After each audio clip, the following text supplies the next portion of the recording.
वैसे मेरा नाम है डॉक्टर सागर, ESIC हॉस्पिटल में आई एम अ डॉक्टर। से 9th क्लास में जब आते हैं तो कितना डिफिकल्ट हो जाता है ना आप लोगों के लिए मैथ्स में ड्रास्टिक चेंज आता है। अब बच्चों के धीरे धीरे नंबर कम होने स्टार्ट होते हैं। उन चीज़ों को इजी मैं बनाऊंगा, कौन से क्वेश्चंस करने हैं मैं कलेक्ट करके आप लोगों के लिए इस चैनल पे लाता हूँ। इसके साथ आपको डिग्री भी समझ आ गया कि डिग्री ऑफ छोटी पावर वाला लिखो या तो लिखो ही मत, नहीं लिखता 10 लिख दिया। हेलो एवरीवन, मेरा नाम है डॉक्टर सागर और मैं आपके चैनल साइंस प्रो मैक्स पे आप लोगों को मैथ्स पढ़ाऊंगा। ठीक है, तो बच्चों जैसे हम सब जानते हैं, हम 8th से 9th क्लास में जब आते हैं तो कितना डिफिकल्ट हो जाता है ना आप लोगों के लिए मैथ्स करना, है ना।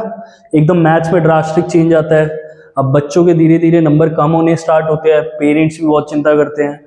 तो इतनी टेंशन हम लोगों को नहीं लेनी, हमें सिंपली बस धीरे धीरे करके चीज़ों को समझना है।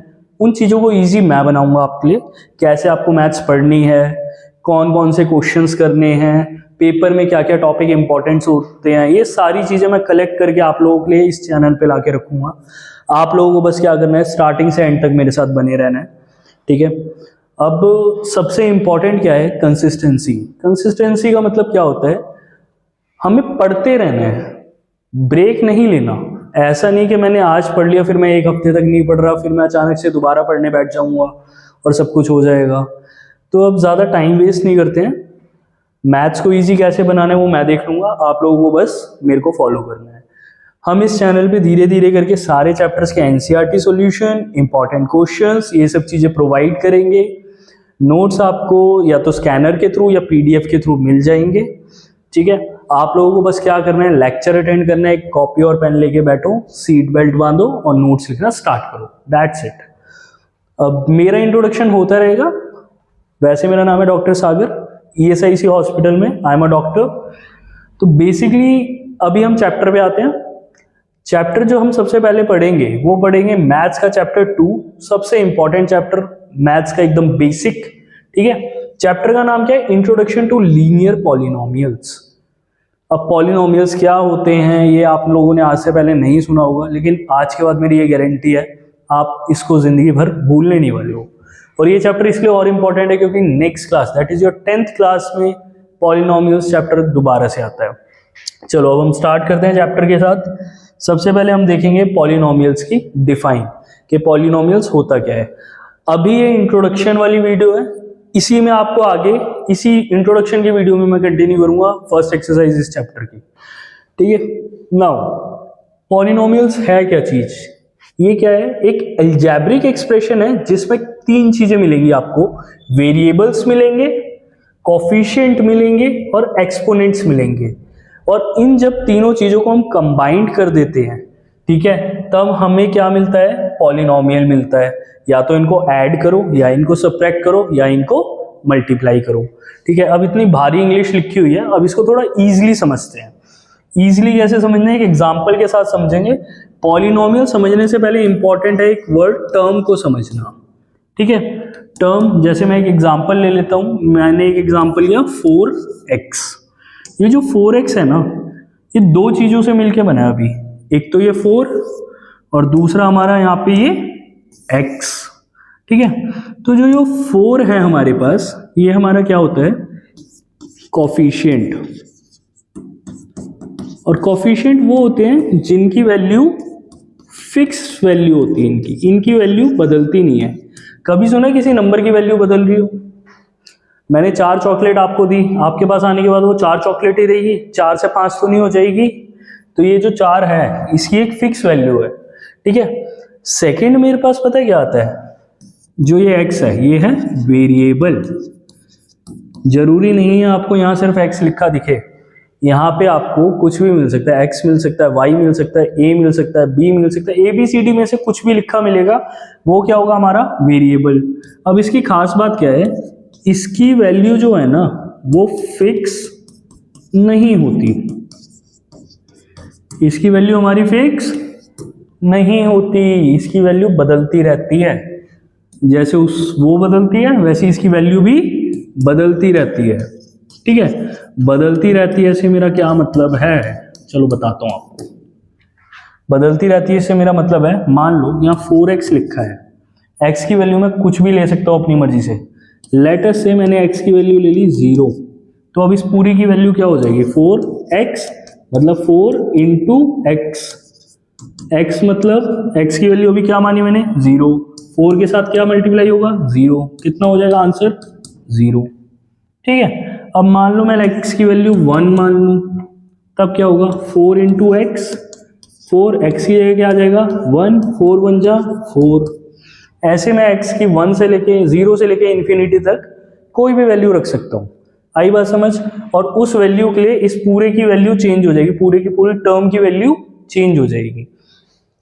अब जब ऐसी ही बहुत सारी टर्म्स आपस में मिलती हैं तो वो क्या बनाती है पॉलिनोमियल्स। ऐसी ही बहुत सारी टर्म आपस में मिलेगी तो क्या बनाएगी हमारी पॉलिनोमियल। अब देखो सर मेरे को दो बात समझ आ गई कि वेरिएबल क्या होता है और कोफिशिएंट क्या होता है। ये आपको कोफिशिएंट मिल गया जिसकी वैल्यू फिक्स रहती है। फिक्स वैल्यू को हम एक और चीज बोल देते हैं कांस्टेंट वैल्यू। कांस्टेंट मतलब जो बदल नहीं रहा, ठीक है, जैसे मैं नहीं बदल रहा, ठीक है। थ्रू आउट द सेशन तो मैं ऐसी बढ़िया बढ़िया तरीके से पढ़ाता रहूंगा। वेरिएबल क्या है जिसकी वैल्यू फिक्स नहीं होती। ये दोनों चीजें हमें समझ आ गई, लेकिन अभी एक चीज रह गई एक्सपोनेंट्स। एक्सपोनेंट्स क्या होते हैं, ठीक है। तो बचपन में कभी गलती से पढ़ा हो, अगर तुम पढ़ते हो तो, कि सर पावर 2 की पावर 2, 3 की पावर 2, 4 की पावर क्यूब, मतलब 4 की पावर 3। अब कैसे, लेट अस सी। इसके लिए हम एग्जांपल ले लेते हैं एक्सपोनेंट समझने के लिए। लेट अस से 4x लिखा था ना, अब इसके ऊपर क्या लगा दो स्क्वायर, ठीक है। तो अब हम अभी पीछे पढ़ के आइए, 4 क्या है मेरा कोफिशिएंट, x क्या है मेरा वेरिएबल, ठीक है। इसकी वैल्यू फिक्स है, इसकी वैल्यू बदलती रहती है। अब ये जो 2 है ये क्या हो जाएगा मेरा एक्सपोनेंट। 2 क्या हो जाएगा मेरा एक्सपोनेंट, मतलब जितनी भी इसकी पावर होगी वो पावर क्या होगी मेरी एक्सपोनेंट, ठीक है। अब जब ये तीनों चीजें मिल गई तो ये पूरी की पूरी एक टर्म बनी है। अब जब ऐसी ही टर्म्स आपस में मिल जाएंगी तो ये क्या बना देगी पॉलिनोमियल। तो देखते हैं पॉलिनोमियल का एक एग्जांपल लेके देखते हैं हम। पॉलिनोमियल का एग्जांपल लेके देखते हैं, ठीक है। मान लेता हूं मैंने यहाँ पे लिख दिया 2x² प्लस x प्लस 3, ठीक है। तो इसमें देखो 3 टर्म से मिलके बनाइए, एक टर्म ये, एक टर्म ये और एक टर्म ये। तो टोटल ये कितनी टर्म से मिलके बना है 3 टर्म से मिलके बना है। आई बात समझ? एक और पॉलिनोमियल का एग्जांपल ले लेते हैं हम। लेट अस से 4x प्लस 5, ठीक है। अब ये कितनी टर्म से मिलके बना है सर, ये 2 टर्म्स के मिलके बना है, एक ये टर्म और एक ये टर्म, ठीक है। तो कितनी टर्म से मिलके बना है ये 2 टर्म से मिलके बना है। आई बात समझ? तो ये हो गया पॉलिनोमियल्स। पॉलिनोमियल्स मतलब जो बहुत सारी टर्म्स आपस में मिल जाए तो कंबाइंड होके क्या बनाती है पॉलिनोमियल। मैथ्स में जितनी भी इक्वेशन मैं पढ़ूंगा वो सब क्या होंगी हमारी पॉलिनोमियल्स होंगी, ठीक है। अब थोड़ा सा आगे चलते हैं। डिग्री ऑफ पॉलिनोमियल, अभी अभी मैंने बताया डिग्री ऑफ पॉलिनोमियल। अभी हमने क्या पढ़ा था एक्सपोनेंट, ठीक है। तो जो एक्सपोनेंट होते हैं, जो पावर होती है, वही क्या होती है degree of polynomial. Degree of polynomial में इंटरेस्टिंग चीज क्या है, डिग्री जो है वो दिखाता है हमें हाईएस्ट पावर ऑफ पॉलिनोमियल। अब देखो मैथ्स है या इंग्लिश तो है नहीं, तो इतनी इंग्लिश लिखने से बेटर हम डायरेक्ट एग्जाम्पल के थ्रू समझते हैं, इसको इजी होगा। चलो एक एग्जाम्पल ले रहा हूं मैं यहाँ पे, 4x³ प्लस x² प्लस 1, ठीक है। अब इसकी मेरे को क्या निकालनी है, इसकी मेरे को निकालनी है डिग्री।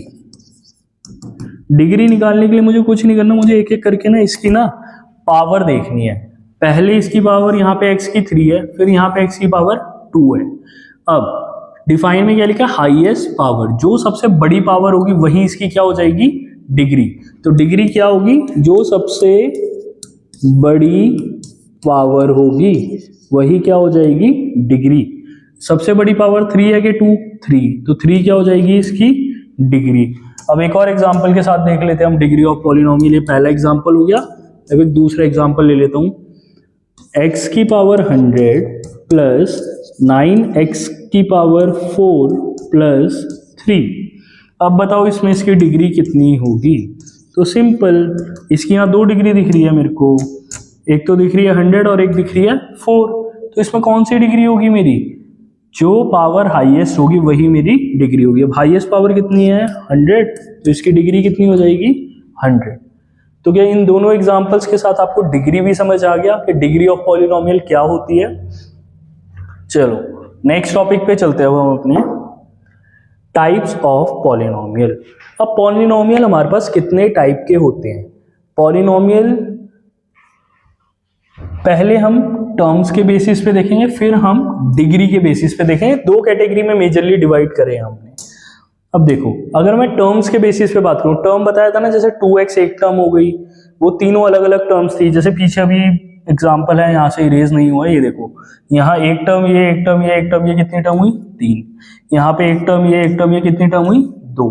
तो टर्म के बेसिस पे पॉलिनोमियल कितने टाइप के होते हैं। टर्म के बेसिस पे पॉलिनोमियल हम अभी 3 टाइप के पढ़ेंगे मेनली। सबसे पहला टाइप होगा मोनोमियल, दूसरा टाइप होगा हमारे पास बाइनोमियल, और जो तीसरा टाइप आएगा हमारे पास वो कौन सा आएगा। देखो, मोनो मतलब 1, बाई मतलब 2, तो तीसरा होगा मेरे पास ट्राइनोमियल।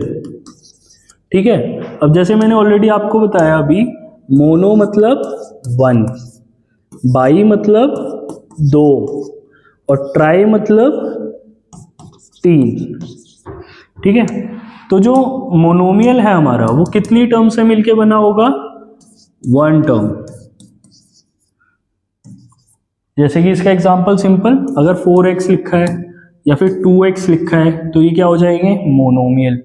ठीक है। बाइनोमियल कितनी टर्म से मिलके बना होगा 2 टर्म, 2 टर्म से मिलके बना होगा।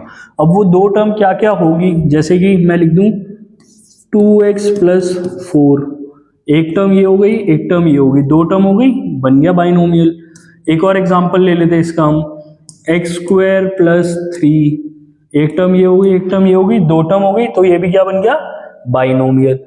लास्ट आता है मेरे पास ट्राइनोमियल। ट्राइनोमियल में कितनी टर्म्स होंगी मेरे पास 3 टर्म्स। अब ये जो 3 टर्म्स हैं, ऐसे लगा देते हैं, इंग्लिश भी अच्छी होनी चाहिए साथ में।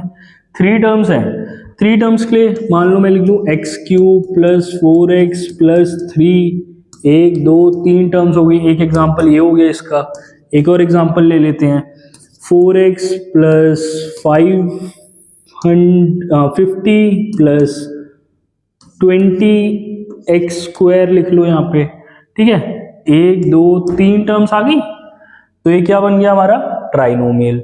तो पहला टाइप समझ में आया आप लोगों का पॉलिनोमियल्स का। किसके बेस पे था, नंबर ऑफ टर्म्स।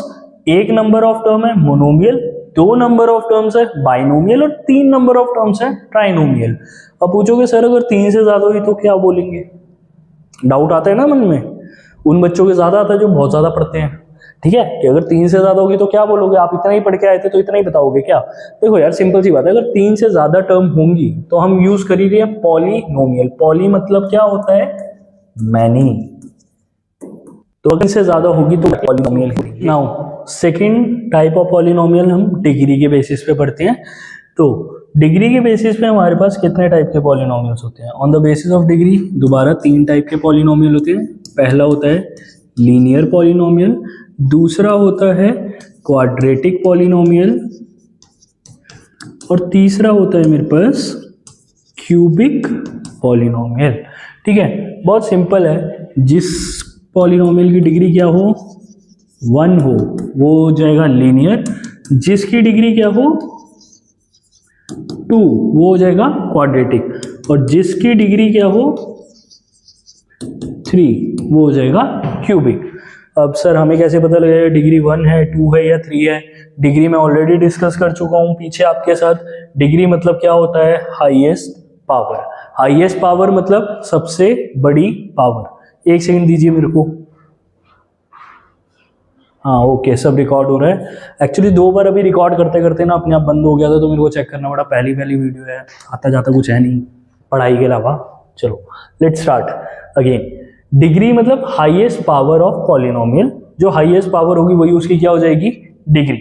अब यहाँ पे देखो जैसे डिग्री 1, एक एग्जांपल लेके बता दूं मैं आपको, मैंने आपके लिए यहाँ एग्जांपल ले लिया x + 1, ठीक है। अब यहाँ देखो x की पावर कुछ नहीं है, कुछ नहीं होती पावर, तो क्या ले सकते हैं 1।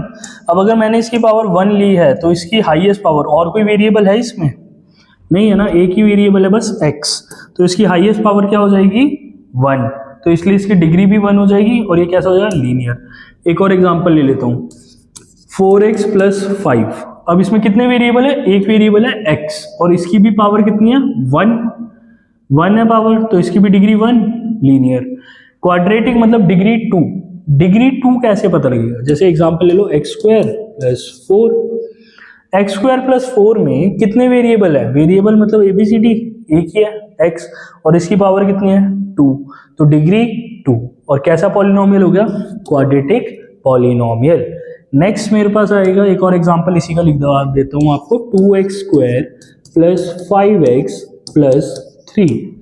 यहाँ देखो अब दो वेरिएबल है, एक x² और एक x, इसकी पावर 1, इसकी पावर 2।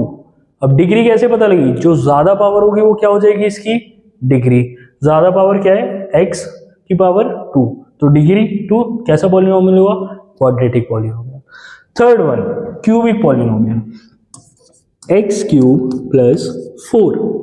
अब इसमें कितने वेरिएबल, एक वेरिएबल x, पावर कितनी है इसकी 3, डिग्री कितनी हो गई 3, क्यूबिक पॉलिनोमियल बन गया।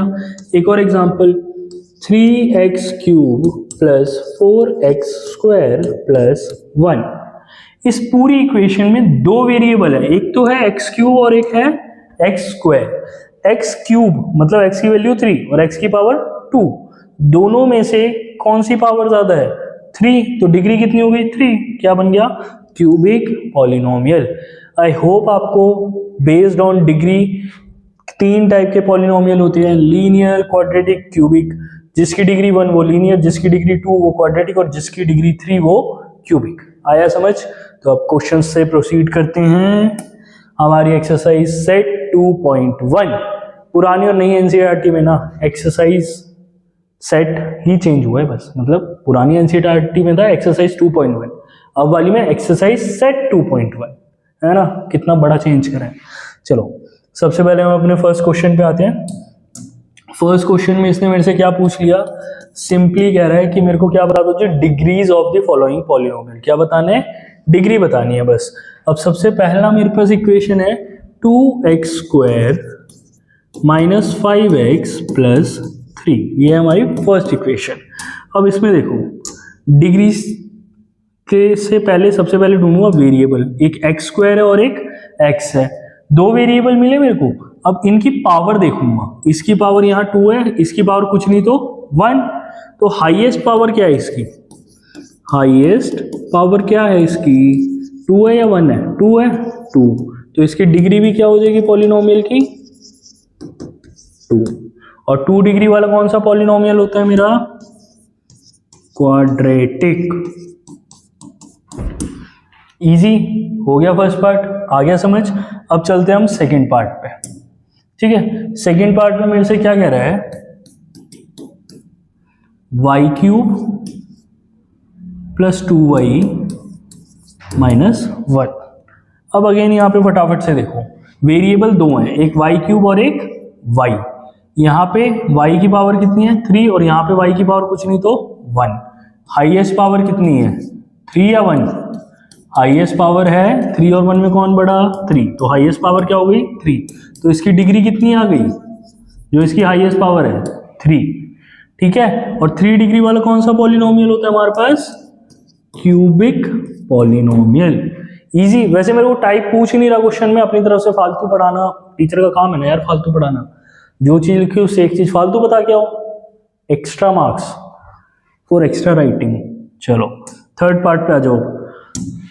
थर्ड पार्ट है सबसे इंटरेस्टिंग पार्ट, ज्यादातर बच्चे गलत करके आते हैं, लेकिन सबसे इजी पार्ट है। क्या लिखा है यहाँ पे -9। अब यार एक बात बताओ, क्या इस पूरे में कोई भी वेरिएबल है, ABCDEFGH कुछ दिख रहा है यहाँ, नहीं दिख रहा ना, कोई वेरिएबल नहीं है इसमें। जब कोई वेरिएबल ही नहीं होगा तो डिग्री किसकी देखूंगा? तो जब कोई वेरिएबल नहीं होता तो डिग्री क्या हो जाती है उसकी? 0। तो स्पेसिफिक क्वेश्चन का आंसर आपके लिए क्या रहेगा? 0। अब आ जाते हैं हम अपने फोर्थ और लास्ट पार्ट पे इस क्वेश्चन के, the easiest one, 4z minus 3। ठीक है, अब इसमें क्या है? 4z माइनस 3 में वेरिएबल ढूंढो। z एक वेरिएबल है, ABCD में से कुछ भी वो वेरिएबल होता है, और z की पावर कितनी है? कुछ नहीं दे रखा तो 1। अब पावर, हाईएस्ट पावर, क्या पावर एक ही जगह दे रखी है और कितनी दे रखी है? 1। तो हाईएस्ट पावर क्या हो जाएगी यहाँ? 1। और जो हाईएस्ट पावर है वही क्या हो जाएगी? इसकी डिग्री। तो इसकी डिग्री कितनी हो जाएगी? 1। 1 डिग्री वालों को हम क्या बोल रहे थे? Linear polynomial. आई होप यहां तक समझ आया होगा। इसी के साथ पहला क्वेश्चन खल्लास। चलो सेकंड क्वेश्चन पे आए फटाफट से। सेकंड क्वेश्चन में क्या कह रहा है? 1 डिग्री वाला, 2 डिग्री वाला और 3 degree. Right the polynomial of degrees 1, 2 and 3। 1 वाला अपनी तरफ से बना के कोई भी एग्जाम्पल लिख दो, 2 वाला अपनी तरफ से बना के कोई भी एग्जाम्पल लिख दो, और 3 वाला भी कोई भी एग्जाम्पल लिख दो। जल्दी से खत्म करें इस क्वेश्चन को भी और इस एक्सरसाइज को भी। चलो सबसे पहले डिग्री 1 वाला लिखते हैं। डिग्री 1 मतलब जो भी वेरिएबल लिखूंगा उसकी हाईएस्ट पावर 1 होनी चाहिए। मैं लिख देता हूँ x प्लस 4। एक वेरिएबल है x और इसकी हाईएस्ट पावर कितनी? कुछ नहीं है तो 1। एक और एग्जाम्पल लिख दूं? ये तो एक एग्जाम्पल लिखा, चलो एक और एग्जाम्पल लिख लेते हैं। 5x plus 10। एक ही वेरिएबल है x और इसकी पावर कितनी? 1। तो हाईएस्ट पावर क्या है? 1। डिग्री कितनी आ गई? 1। ये हो गया इसका फर्स्ट कंप्लीट। अब सेकंड, जिसमें इसकी डिग्री कितनी बतानी है मेरे को? 2 वाला बताना है। अब इसका एग्जाम्पल भी खुद से बना के लिख दो। 2 एग्जाम्पल लिखूंगा इसका भी, तुम्हें एक ही लिखना है पेपर में, डोंट वरी, क्वेश्चन में भी एक ही पूछा है। 2 लिख रहा हूँ, ठीक है। चलो अब 2 मतलब कोई भी वेरिएबल लिखो उसकी मैक्सिमम पावर 2 होनी चाहिए। तो पहले तो x स्क्वायर 2 की पावर वाला लिख दो। अब या तो इससे छोटी पावर वाला लिखो या तो लिखो ही मत। नहीं लिखता, 10 लिख दिया आगे। कांस्टेंट है, वेरिएबल है ही नहीं। हाईएस्ट पावर कितनी है इसकी? x की 2। एक वेरिएबल उसकी पावर 2, तो डिग्री क्या हुई? 2। चलो अब दूसरा एग्जाम्पल ले लेता हूँ। उसमें लिख दूँ 4x स्क्वायर, x की पावर 2, डिग्री 2 तो लिख दिया। अब इसके आगे इसकी छोटी वाला लिख दो, जैसे x प्लस 5। अब ये भी एक वेरिएबल है, इसकी पावर लेकिन 1 है, तो हाईएस्ट पावर कितनी हुई? 2। तो डिग्री क्या हुई? 2। हो गया एग्जाम्पल। एक्स वाई जेड कुछ भी बना सकते हो अपनी तरफ से, कोई टेंशन लेने की बात नहीं है। चलो थर्ड पार्ट। अब डिग्री क्या दिखानी है मेरे को? यहाँ पे 3। तो डिग्री 3। अब डिग्री 3 वाला क्या करना पड़ेगा? अगेन वही, फिर से एक्स क्यूब पहले से लिख दो, अब आगे कुछ भी लिख दो, प्लस 5 लिख दो, बात खत्म, हो गया एग्जाम्पल। चलो क्यों? हाईएस्ट पावर एक्स की पावर 3, खत्म बात। एक और एग्जाम्पल ले लेता हूँ। 3x cube plus 4x square plus 1। 2 variable x cube और x स्क्वायर, दोनों में से हाईएस्ट पावर कितनी है? 3 या 2? 3 वाली हाईएस्ट पावर है, तो 3 वाली हाईएस्ट पावर है क्योंकि, इसलिए ये हमारी क्या हो गई? डिग्री। तो इसकी डिग्री क्या हो जाएगी? 3। क्लियर? 2 एग्जाम्पल लिख दिए तुम्हारे लिए सबके। अब नेक्स्ट क्वेश्चन पे आते हैं, थर्ड क्वेश्चन। उससे पहले आप फर्स्ट क्वेश्चन का एक बार स्क्रीनशॉट ले लो यार, फटाफट मैं हट जाता हूँ, जल्दी से नोट कर लो इसको। Done and dusted. थर्ड वाला क्या कह रहा है? कोफिशिएंट बताने हैं मेरे को। कोफिशिएंट मतलब जो वेरिएबल के साथ में लिखा वो क्या हो जाएगा उसका? कोफिशिएंट। किसका कोफिशिएंट बताना है? एक्स स्क्वायर का बताना है और एक्स क्यूब का बताना है। इन दोनों के कोफिशिएंट बताने हैं। Let us start with the question. Hindi में इस क्वेश्चन के साथ प्रस्थान करते हैं। पहला क्या दे रखा है? इक्वेशन लिख लो पूरी। x4 minus 3x cube plus 6x square minus 2x plus 7। आई बात समझ? पूरी इक्वेशन लिख दी। अब जिसके हमें वेरिएबल बताने हैं उसको कर लो सर्कल। x स्क्वायर का बताना है, x स्क्वायर जो भी सर्कल करोगे ना साइन के साथ करना आगे। सॉरी कलर चेंज करना भूल गया, अभी कलर चेंज करते हैं।